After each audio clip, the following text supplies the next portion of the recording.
শুক্রবার জাতীয় স্থায়ী কমিটির জরুরি সভায় বাংলাদেশ জাতীয়তাবাদী দল বিএনপির চেয়ারম্যানের দায়িত্ব পান তারেক রহমান।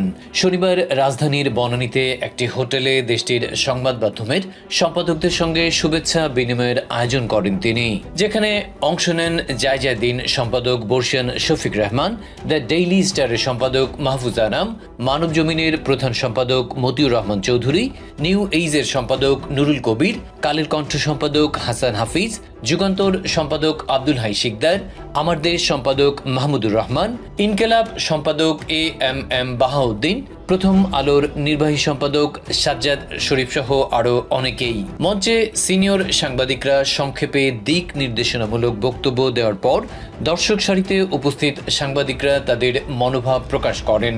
বাংলাদেশে গণমাধ্যমের গত ১.৫ দশকের প্রবণতা উঠে আসে কারো কারো কথায়।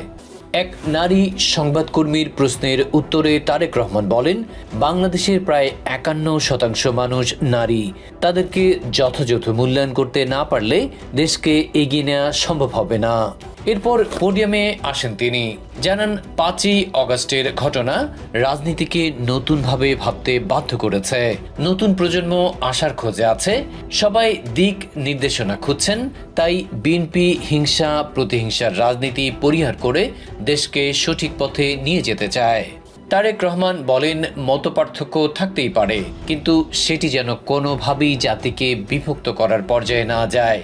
সাংবাদিকদের গঠনমূলক সমালোচনার আহ্বান জানিয়ে অনুরোধ করেন, শুধু সমালোচনার জন্য সমালোচনা নয়, বরং দেশের সমস্যার সমাধানে সাহায্য করে তেমন সমালোচনার প্রয়োজন।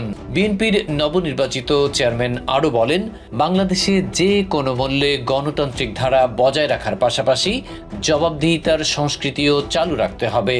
দেশে প্রায় ১.৫ কোটি কৃষক আছেন উল্লেখ করে তারেক রহমান তাদের জন্য এগ্রি কার্ড চালুর চিন্তাভাবনার কথা জানান।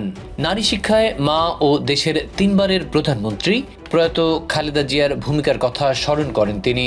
বলেন, আগামীতে সরকার গঠন করতে পারলে নারীদের অর্থনৈতিকভাবে স্বাবলম্বী করার জন্য ফ্যামিলি কার্ড চালুর পরিকল্পনা রয়েছে তার।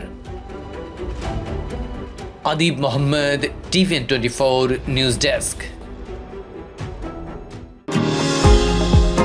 নিউ ইয়র্ক থেকে সম্প্রচারিত TVN24 টেলিভিশন বিশ্বজুড়ে বাঙালির কণ্ঠস্বর।